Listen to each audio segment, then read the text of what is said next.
오늘 이 시간 함께한 여러분들 한 사람 한 사람을 주님의 이름으로 사랑하고 축복합니다.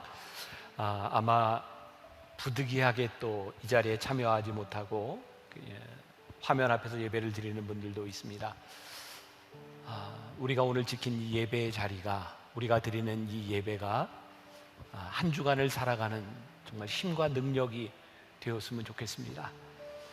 하나님께서 우리들에게 거룩하게 구별하여 주신 이 날을 지키는 여러분들을 거룩하게 만들어줄 줄 믿습니다. 우리 한번 인사하고 말씀 나누죠. 우리 복된 삶을 삽시다. 두 손을 들어 인사합시다. 시작. 복된 삶을 삽시다. 감사합니다. 제가 여러분들에게 계속 하는 말이죠. 이 코로나로 인해서 많이 힘들어하는데 우리들 주변에 이제 많은 사람들이 이렇게 감염도 되고 코로나에 흔히 말하는 걸린 사람들이 있어요. 그러니까 세상 사람들은 비난하기도 하고 욕을 하기도 합니다. 그러나 이 모든 것들이 우리들 모두에게 일어날 수 있는 일입니다. 여러분, 비난보다는 격려하고 함께하고 이렇게 위로하고 지나갔으면 좋겠고, 어제 제가 우리 교인 한 분에게 전화를 했어요. 그분이 코로나에 감염이 되었습니다. 열이 이렇게 40도가 넘는다 그래요. 제가 전화로 기도를 했어요. 건강하게 잘 지내다 교회에서 우리 만납시다. 코로나를 걸린 사람은 내 몸이 아픈 것보다 나로 인해서 주변에 피해를 줄까 봐 더 힘들고 아픕니다. 여러분들 잘 위로하면서 혹시 그런 분들이 있다면 기억하고요. 또 우리 크리스찬들 이 세상에서 손가락질 받지 않도록 우리가 더 잘 지키고 우리 이웃들을 좀 잘 배려할 수 있는 여러분들이 되었으면 좋겠습니다. 그래서 우리 교회도 또 2주 동안 제가 저 앞에 동산 목사님들 서 있지 않도록 했습니다.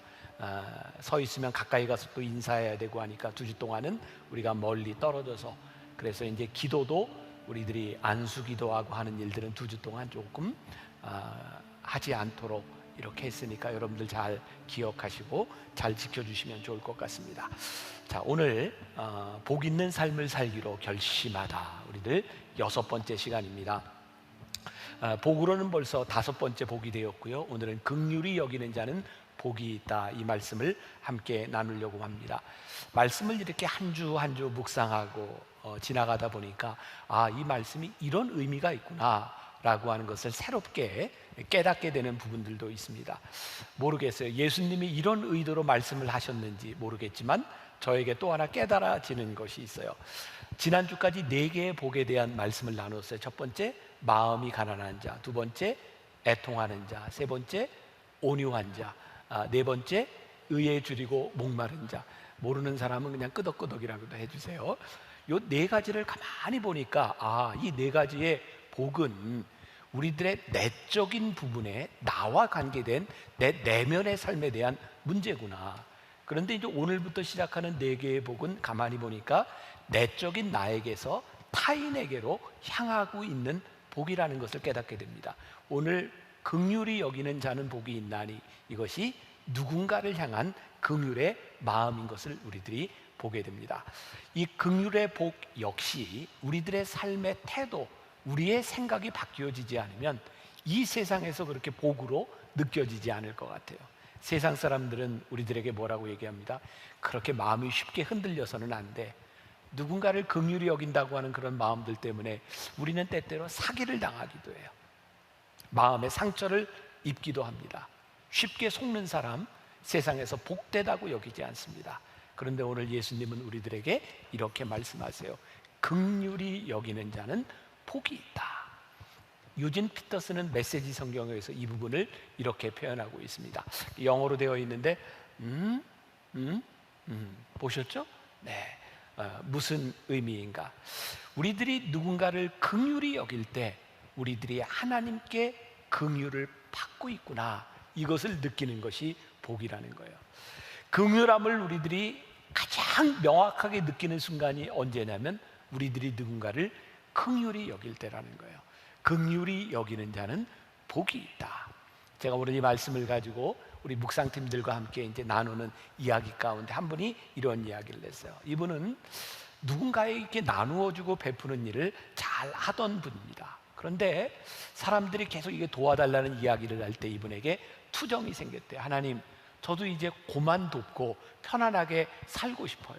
그리고 진짜 힘든 건 내가 계속 도와줘도 그 사람들이 고맙다고 여기지 않는 것 때문에 마음이 참 힘들어요. 근데 하나님께서 쉽게 응답을 해주시더래요. 그래?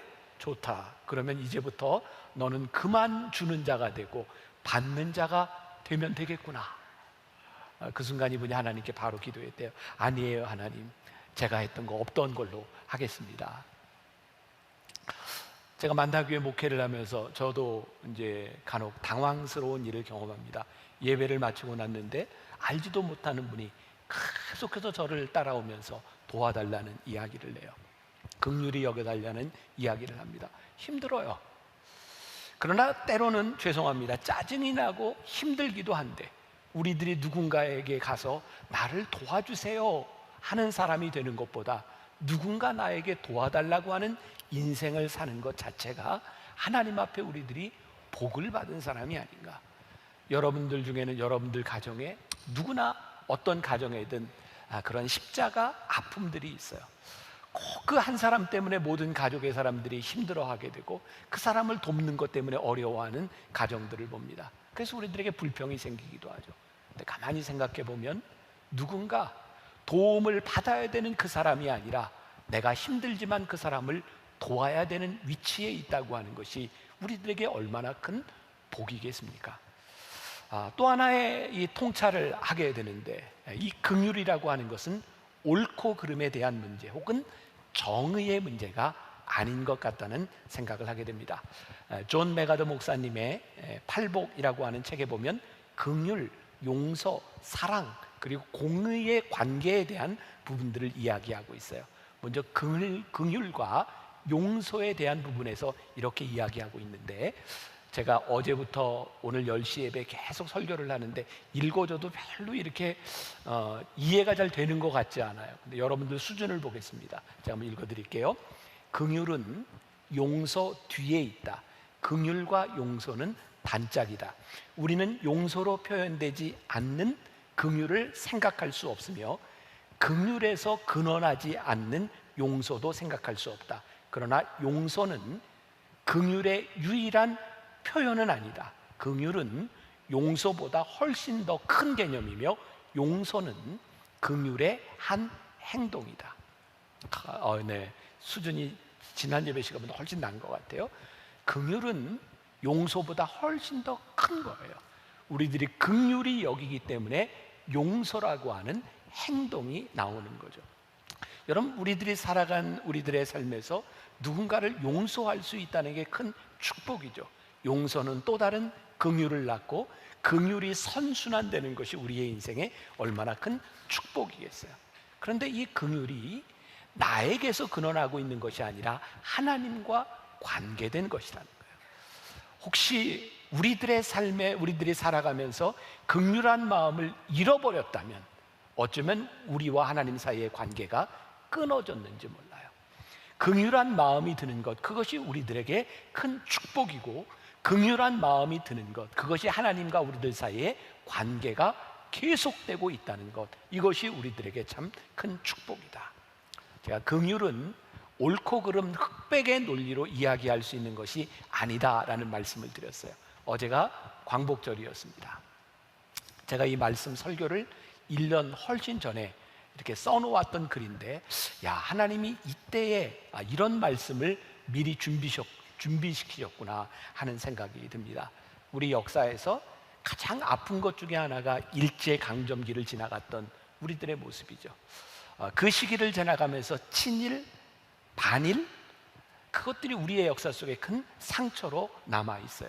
우리가 잘 알고 있는 윤동주 시인을 우리가 민족 시인이라고 이야기를 하죠. 신사참배를 거부하고 학교를 그만두고 만주로 갔던 사람입니다. 실제로 이런 독립운동을 하던 많은 사람들이 신사참배 때문에 학교를 그만둔 경우들이 많이 있어요. 여러분들 백세를 살아보니의 주인공 김영석 교수를 아시죠? 그분의 글에 이런 이야기가 있더라고요. 이분이 평양의 숭실학교를 다닐 때였답니다. 당시 교장 선생님이었던 선생님과 교사들이 신사참배 문제를 가지고 반대할 것이냐 말 것이냐 기로에 서게 되었대요. 그런데 그 당시에 기독교 지도자들 500명이 모여서 우리 한국 학생들이 이 신사참배를 하는 학교가 문을 닫아야 되는데, 그러면 일본 사람들에게서 교육을 받아야 되는 거죠. 민족학교가 문을 닫느냐 마느냐 하는 상황 가운데서 신사참배를 하느냐 마느냐, 그런 기로에 서게 된 거예요. 어느 날 조회 시간에 신사참배하는 날이 다가왔고, 교장 선생님 맨 앞에, 그리고 뒤에 선생님들이 섰고, 교장 선생님과 선생님은 머리를 숙였어요. 신사참배를 한 거죠. 그리고 김영석 교수님은 머리를 숙이고 고개를 드는 그 교장 선생님의 주름진 얼굴에 눈물이 흐르는 걸 보았어요. 신사참배를 거부하는 것보다 어쩌면 우리 학생들을 민족학교에서 교육시켜야 되는 것 때문에 고개를 숙였던 그 사람들의 아픔이 있는 거죠. 해방이 된 후에 우리나라는 큰 아픔을 겪습니다. 교회 안에서 재건파 장로교회 사람들은 신사참배를 하지 않은 분들이에요. 그들은 신사참배한 교회를 잘못됐다고, 그 교회에는 구원이 없다고, 그래서 교인들 사이에, 가족들 사이에도 문제들이 생기기 시작했어요. 우리가 그렇게 쉽게 옳고 그름에 대한 문제로 바라보는 것이 아니라 하나님이 우리들에게 주시는 긍휼의 마음으로 우리들이 바라볼 수 있다면 옳고 그름의 문제를 훨씬 뛰어넘는 일들을 우리들이 경험할 수 있지 않을까. 우리의 아픔은 계속 되고 있죠. 어쩌면 순교를 당했던 그 사람들보다 살아서 믿음을 지켜야 됐던 사람들의 아픔이 더 아픈 것은 아니었을까. 우리들이 성경 공부를 하고 말씀을 이렇게 나누면서 우리들에게 최종적인 질문에 다다르는 것이 있죠. 아무리 지식으로 많이 배워도 진짜 말씀으로 산다는 것이 무엇입니까? 제가 성경 공부를 하면서 계속 들었던 그런 물음이었어요. 저는 이렇게 대답을 했었죠. 예수님이라면 어떻게 하실까를 생각해 본다면 우리들의 행동이 나오지 않을까요? 제가 성령의 열매 시리즈를 가지고 성경 공부할 때 제약회사를 다니던 한 집사님이 성경 공부를 하는 중에 이런 고백을 했어요. 성경 공부 참석하기 전이었는데 함께 일하던 부하 직원 중에 한 사람이 병이 나서 회사에 출근하지 못했다는 이야기를 듣습니다. 늘 그랬던 것처럼 안 됐구나, 아프겠구나, 그리고 지나갈 수 있는 일인데 예수님이라면 어떻게 하실까, 그게 마음에 와닿았던 거예요. 그분이 고민을 하는데요, 예수님이라면 그냥 지나치시지 않을 것 같다라는 생각이 들었답니다. 그런데 그날 그 부하 직원을 방문하면 문제가 생기는 게 뭐냐면, 그날 중요한 실험이 있고 실험을 마치고 중요한 회의도 있는 거예요. 그런데 계속해서 예수님이라면 어떻게 하셨을까, 그것이 마음에 걸리게 된 거죠. 자, 여러분들 오해하지 말고 잘 들으세요. 여러분들이 이 사회에서 생활하면서 늘 여러분들이 의무를 소홀히 해도 된다, 이런 것이 아니라 하나님께서 우리들에게 강하게 물으시는 때가 있습니다. 이분은 결심을 했습니다. 그래, 하나님 주시는 마음으로 내가 가서 돌보고 오리라. 그리고 2시간을 예상하고 갔는데 3시간이 걸렸대요. 이제 실험에 참여하지 못해서 문제가 생기고 그 다음 회의에 참석하는 문제가 생겨야 되는데 와봤더니 실험이 늦어져서 이분이 늦게 왔는데 실험하는데 문제가 없었고, 실험이 늦어지다 보니 그 다음 미팅도 자연스럽게 취소가 된 거예요. 이분에게는 굉장히 감격스러운 일이었겠죠. 내가 예수님이라면 어떻게 하실까라고 생각하고 행동을 했는데 예수님께서는, 하나님께서는 우리들이 생각했던 계획대로 아니라 이런 일을 행하여 주셨습니다. 제가 그때 그런 이야기를 했어요. 우리가 예수님이라면 어떻게 하실까라는 마음을 가지고 살아갈 때 하나님께서는 우리들에게 격려하시고 네가 틀리지 않았다라고 우리들을 축복해 주시는 때가 있습니다. 그러나 이것이 계속되는 것은 아닙니다. 어쩌면 예수님이라면 어떻게 하실까라고 하는 이 일들이 우리들에게 세상의 축복으로만 돌아오는 것이 아니라 그 일로 인하여 우리들이 고통을 당하고 우리들이 어려움을 당할 수도 있습니다. 그런데 우리들의 마음에 주시는 긍휼한 마음으로 인하여 예수님이라면 어떻게 하셨을까, 그것이 정말 복이구나 라고 느껴지는 사람만이 긍휼히 여기는 삶을 살 수 있게 되는 것입니다.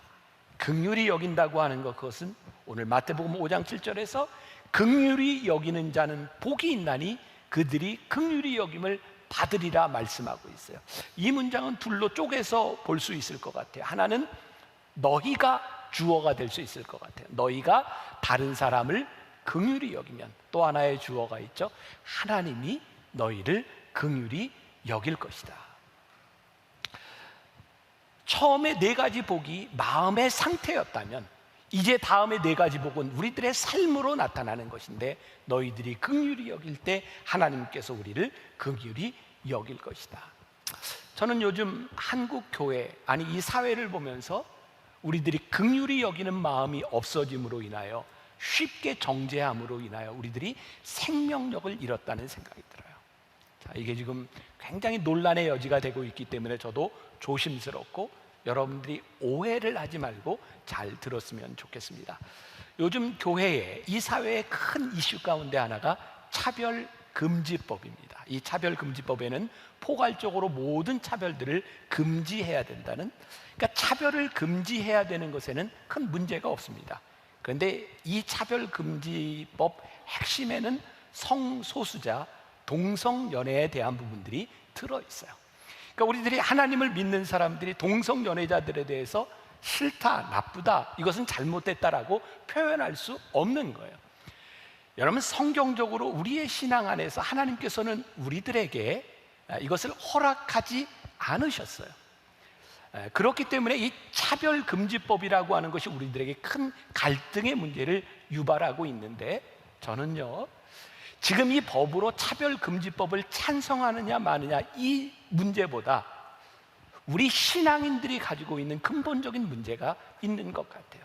이 법이 이렇게 발의되고 이렇게 이슈가 된 것 가운데는 이제 동성연애자들에 대한 문제가 있는 거죠. 제가 한번 이런 설교를 하고 굉장히 곤욕을 당했던 적이 있어요. 제가 동성연애를 옹호하는 사람이 어느 날 돼버렸어요. 아니요, 성경은 우리들에게 분명히 그것을 옳지 않다고 말씀하고 있어요. 그런데 동성연애를 하고 있는 그 사람들 모르겠어요. 그 사람들이 어떤 아픔을 가지고 그들이 어떤 일을 당하고 있는지 모르지만, 우리들이 죄와 죄인을 구별할 수 있어야 되지 않을까. 예수님은 이 땅에 계시면서 세리와 창녀들과 죄인들을 향해서 그들의 죄를 용납하시지 않으셨지만 죄인들을 용납하셨어요. 언제부터인가 교회가 이 사람들에 대한 차별 증오가 일어나면서 차별금지법이 필요하게 되었고, 이제 차별금지법은 또 다른 증오를 낳게 되는 거죠. 우리들에게 예수님의 마음, 긍휼함이 없어짐으로 인하여 내가 옳은 것에 대하여 사람들을 용납하지 못하는 것이 우리 사회에 얼마나 많은 증오들을 만들어내고 있는지 몰라요. 저는 요즘 그런 질문을 던져요. 오늘 이 시대에 예수님께서 계시다면 이렇게 증오를 하실까? 아니면 죄를 꾸짖으시며 죄인들을 향하여 용납하는 마음을 가지실까? 제가 만나교회 목회를 하면서 저에게 가장 큰 영향을 주었던 그런 책 중에 하나가 예수를 전염시키는 사람들이라는 책이에요. 빌 하이벨스 목사님이 쓴 책입니다. 제가 많이 인용을 했었는데 이 책을 요즘 인용을 하지 못합니다. 몇 년 전 이 빌 하이벨스 목사님이 시카고의 윌로우 크릭 교회 담임 목사님인데 성추행으로 문제가 되었고 교회를 사임하게 되었어요. 사람들은 이렇게 이야기합니다. 어떻게 그런 사람의 책을 인용할 수 있습니까? 근데 저에겐 이런 생각이 들거든요. 그 책을 썼을 때 그 목사님이 그런 사람이었을까? 그런 마음이었을까? 저와 여러분들을 봐도 누구도 하나님 앞에서 온전하지 못하고 누구도 실수할 수 있고 우리들 누구도 그런 죄를 지을 수 있는 가능성이 다 있는 사람들이죠. 기억하세요. 교회 안에 죄를 용인하자 이런 것이 아니라 죄를 지은 사람들에 대하여 우리들이 긍휼한 마음을 잃어버린 것이 우리들에게 증오를 낳고 있는 것은 아닐까. 여기서 우리들이 구별해야 될 것이 있습니다. 몇 년 전 한국 교회에 큰 문제가 됐던 사건이 하나 있죠. 여러분, 전병욱 목사님 사건. 마음이 많이 아팠어요. 어떻게 교회 안에서 이런 일들이 일어날 수 있을까? 전병훈 목사님은 저보다 나이가 1살밖에 많지 않습니다. 그런데 제가 미국에서 공부를 마치고 들어왔을 때 제일 많이 보았던 책이 전병훈 목사님의 책이에요. 그분의 설교 너무 좋았어요. 어쩌면 저렇게 설교를 잘할까? 어쩌면 저렇게 글을 잘 쓸까? 제가 많이 배우고 그리고 많이 인용했었는데 어느 날 그런 사건이 난 거죠. 그런데 문제는 이분이 목회를 그만두고 조금 있다가 새롭게 교회를 개척을 했어요. 그리고 이렇게 이야기를 했죠. 하나님께서는 이 모든 사람들을 용납하셨으니 하나님께서도 나를 용납하시고 기회를 주실 줄 믿습니다. 제가 오늘 여러분들에게 중요한 기준을 하나 말씀드리려고 합니다. 긍휼은 나 스스로 셀프 긍휼을 이야기하는 것이 아닙니다. 긍휼의 역사는 하나님의 마음으로 우리들이 긍휼히 여기고 그 사람들을 용납하고 기회를 주는 것이 긍휼이고 용납이지, 나 스스로 하나님이 나를 용서하시고 나에게 긍휼을 베풀어 주셨다고 그렇게 자신 있게 말하는 것이 긍휼은 아닌 것 같아요. 여러분, 밀양이라고 하는 영화 보셨죠? 거기에 나오는 전도연이 힘들었던 게 뭐예요? 자기 자식이 죽었는데, 유괴해서 죽었는데 그 자식을 죽인 사람을 교회에 가서 기도하고 말씀으로 용서해야 되겠다고 하는 마음이 들어서 교도소에 찾아갔는데, 자기 자식을 죽인 그 범인이 너무나 평온하게 하나님이 나를 용서해 주셨다고 할 때 이 여인이 견딜 수 없죠. 긍휼은요, 나 스스로 내가 긍휼히 여김을 받을 자격이 있어, 그래서 긍휼이 생기는 것이 아니라 내가 누군가를 긍휼히 여기고 누군가를 용납할 때 하나님께서 우리들에게 주시는 마음이에요.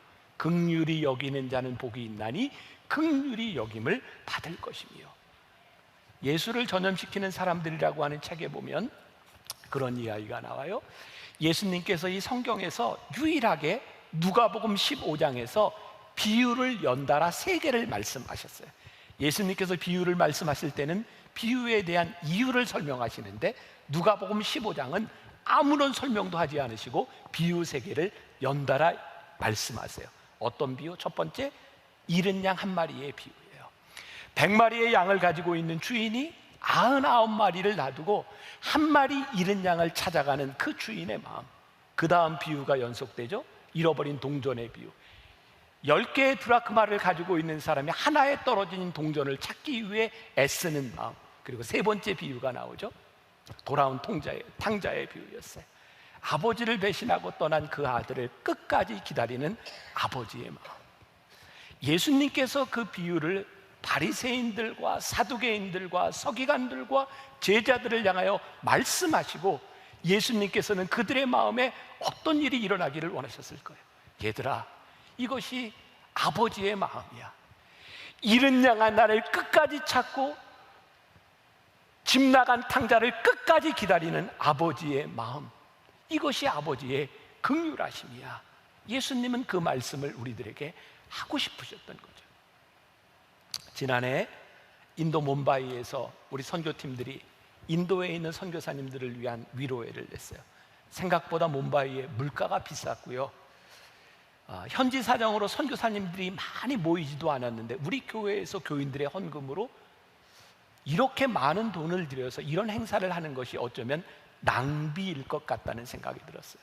그런데 하루 이틀을 지나면서 그 선교사님들이 40도가 넘는 그 더위에서 그 자리를 지키고 있는 것, 그리고 몸이 아파서 진료를 받는 모습, 여러 가지 정신적으로 힘든 그 모습들을 바라보면서 우리가 지금 하고 있는 이 일이 돈으로 계산할 수 없는 일이구나. 그리고 그 선교사님들에 대한 긍휼한 마음이 생기기 시작했어요. 그런데 놀라운 일이 일어났어요. 우리 선교팀들이요, 그 선교사님들에 대한 긍휼한 마음이 들기 시작하면서 이런 간증들을 하기 시작했어요. 하나님께서 나를 긍휼히 여기셨습니다. 신기하죠? 그 선교사님들에 대한 긍휼함으로 눈물을 흘렸더니 나를 긍휼히 여기신 하나님으로 인하여 나에게 눈물이 나는 거예요. 2년 전이죠. 제가 태국에서도 우리 교인들과 함께 태국에 있는 선교사님들 위로회를 할 때에서 다 여러분들 한샘 치고 헌금으로 했던 일들입니다. 제가 저녁 말씀을 전하기 전에 갑자기 몸이 아팠어요. 제가 가지고 있는 병 중에 하나죠. 제가 공황장애가 있거든요. 뭐 요즘은 괜찮지만 그날 갑자기 공황장애가 왔어요. 공황장애를 앓고 있는 분들은 알아요. 갑자기 심장이 뛰고 식은땀이 나고 아무것도 할 수 없고 죽을 것 같아요.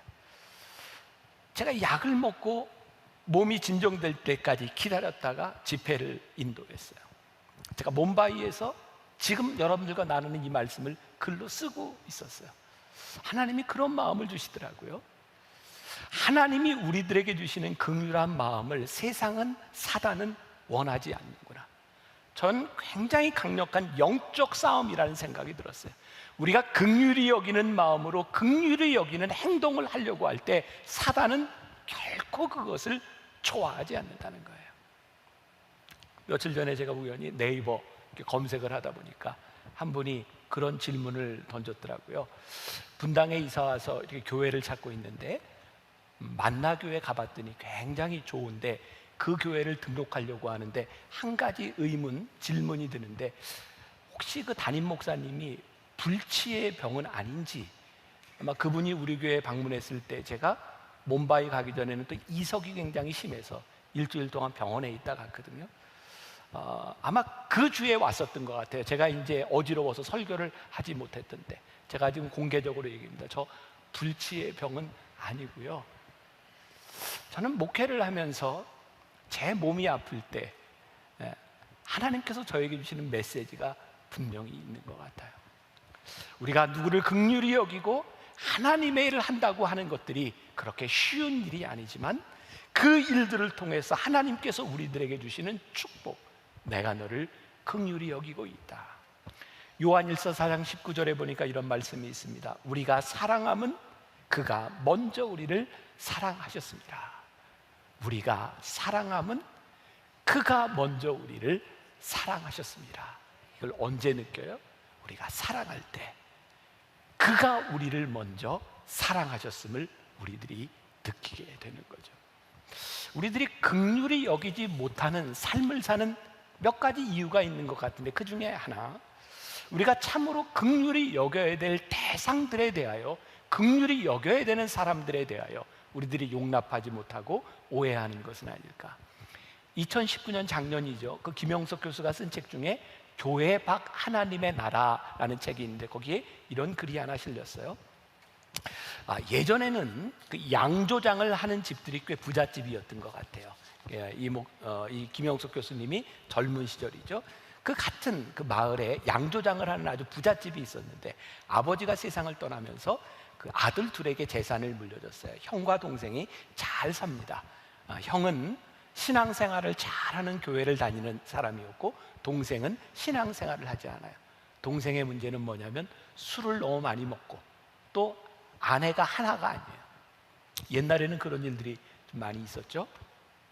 그런데 교회의 기준에서 보면 어떻게 술을 먹으면서 교회를 다니고 그렇게 아내가 여럿 있는 사람이 교회를 다닐 수 있어요. 그런데 형은 동생의 생활을 보면서 그 생활로 인하여 교회에 들어오지 못하고 말씀을 듣지 못하는 동생에 대한 안타까운 마음이 있는 거예요. 하루는 형이 동생을 찾아가서 이렇게 이야기를 했대요.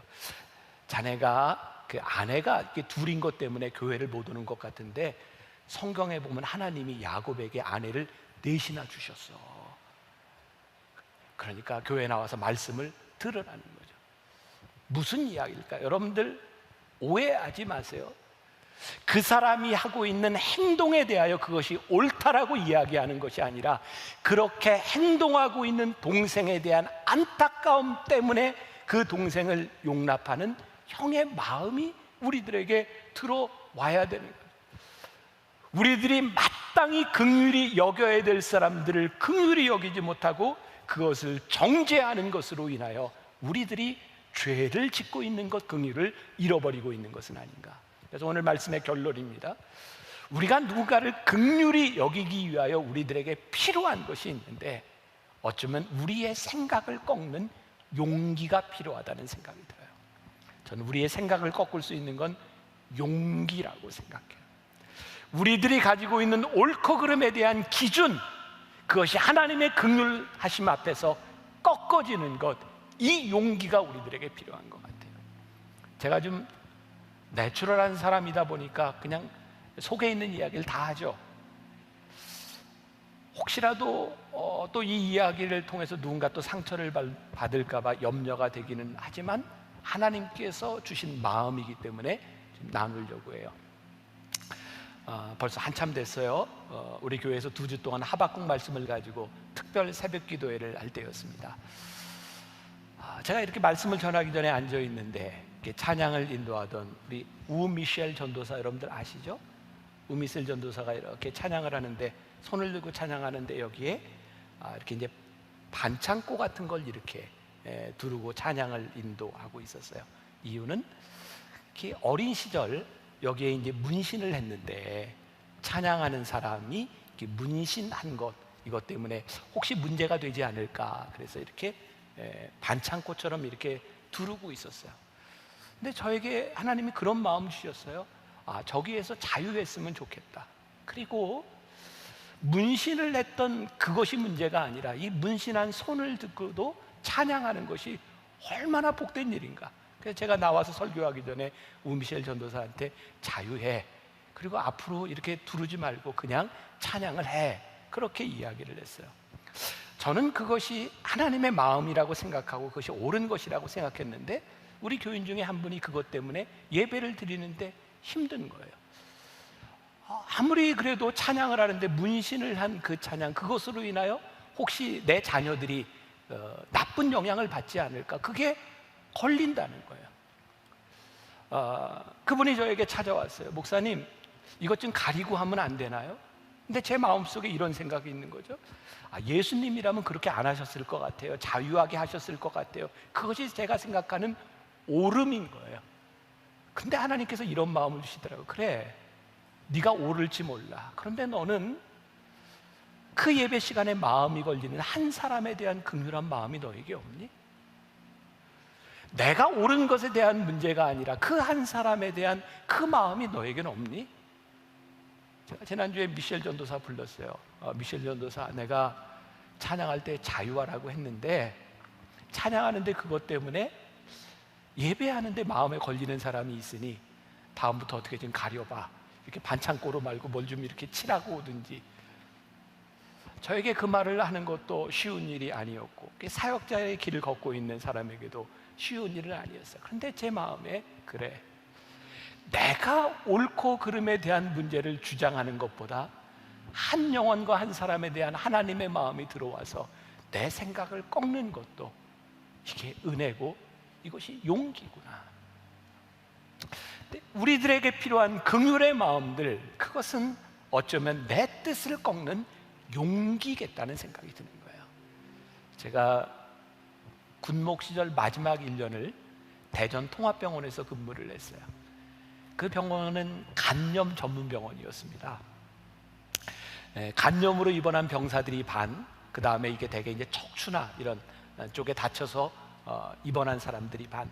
근데 입는 환자복이 달라요. 간염 환자와 일반 환자. 제가 주일날 예배를 드리면 이쪽은 간염 환자들, 이쪽은 일반 환자들. 이게 뭐 큰 교회가 아니까 꽉 차서 예배를 드려요. 그때 우리 아이들이 2살, 4살이었습니다. 군인들이 보기에 애들이 얼마나 귀엽겠어요? 예배를 마치고 나갈 때면 간염 환자들이 우리 애들을 만지는 거예요. 예쁘다고. 그거 참 쉽지 않더라고요, 그 마음이. 그리고 간염 환자들하고는 접촉을 하지 말아야 되니까 저도 그냥 이렇게 인사를 하는데 꼭 와서 악수를 해요. 그때 제가 읽고 있던 책이 있었어요. 데미안 신부에 대한 이야기였어요. 많이 들어보셨죠? 데미안 신부. 하와이 몰로카이 섬에서 나병 환자들을 위해 선교했던 데미안 신부님. 데미안 신부가 나병 환자들을 위해 선교하려고 말씀을 전하려고 들어갔는데 나병 환자들이 마음을 열지 않습니다. 이유는 당신은 우리와 다른 사람이라는 거였어요. 그때부터 데미안 신부는 기도하죠. 하나님, 저에게 나병을 주세요. 그리고 하나님께서 그에게 나병을 주셨을 때 그때 사람들이 마음을 열기 시작합니다. 그 책이 저에게 큰 도전이 되었어요. 그래서 그때부터 제가 간염 환자들과 함께 같이 밥을 먹기 시작했어요. 같이 수저를 떠서 찌개를 먹고 같이 먹기 시작했어요. 저에게는 작은 용기였던 것 같아요. 우리가 긍휼히 여긴다고 하는 것은 때로는 내 뜻을 꺾는, 내 삶을 꺾어야 되는 용기가 필요한 것 같아요. 그런데요, 우리가 누군가를 긍휼히 여길 때 그것이 우리들에게 복된 이유가, 누군가를 위하여 긍휼을 베풀 때 하나님이 나를 향해 긍휼을 베풀어 주셨구나, 그것을 우리들이 깨닫게 되는 거예요.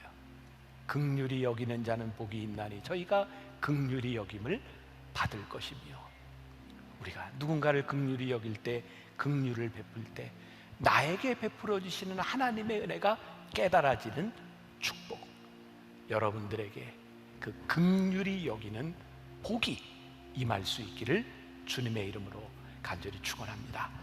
여러분들과 함께 부르고 싶은 찬양이 있습니다. 예수의 이름으로 나는 일어서리라, 주가 주신 능력으로 나는 일어서리라. 제가 여러분들에게 이런 말씀 드렸어요. 긍휼은 용기다. 예수의 이름 앞에서 우리들이 용기를 내고, 원수가 날 향해 와도 나를 방해해도 내가 긍휼한 삶을 살겠다고 하는 믿음의 고백이다. 우리 함께 찬양하면서 제가 마무리 기도할 때까지 찬양하고, 기도할 분들은 기도하고, 하나님 나에게 긍휼의 마음, 복된 마음을 달라고 기도하면 좋겠습니다. 함께 찬양합시다.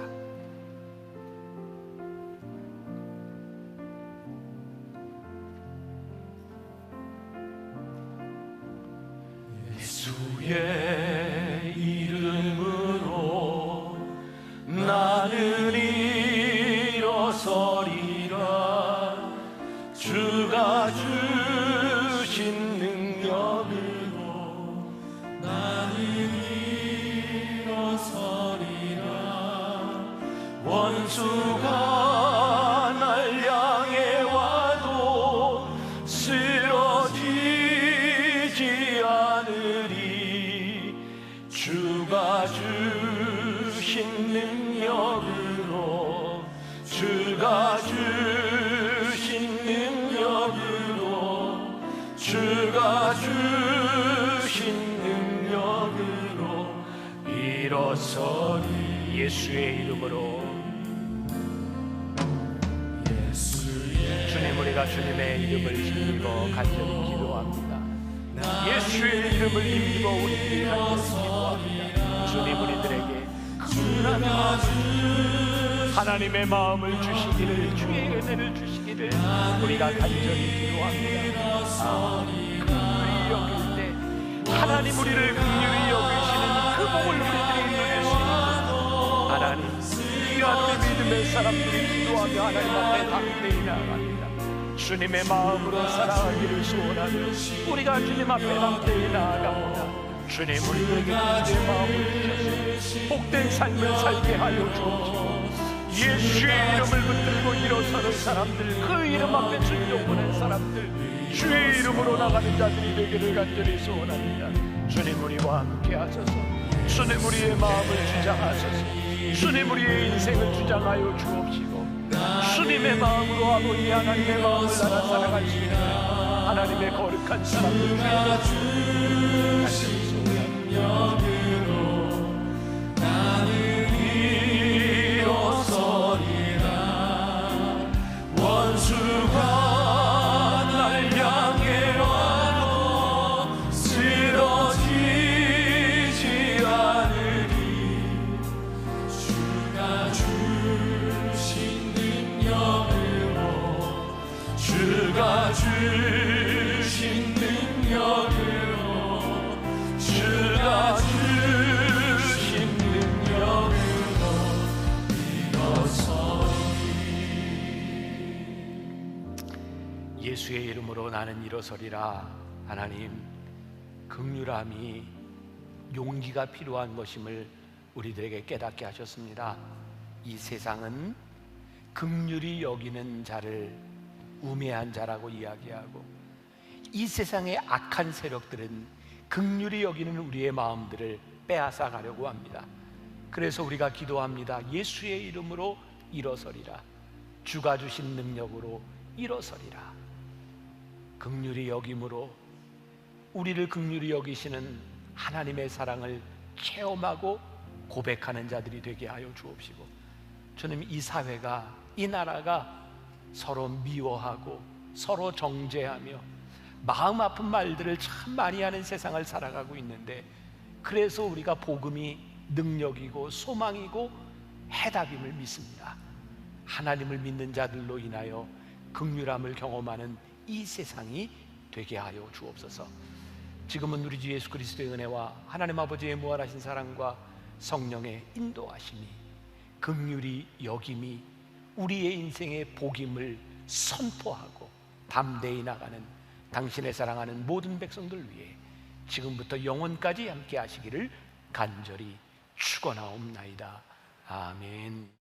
생명의 말씀으로 나를 세우사 주의 길 예비케 하소서. 성령의 능력으로 기름 부으사 진리를 선포하게 하소서.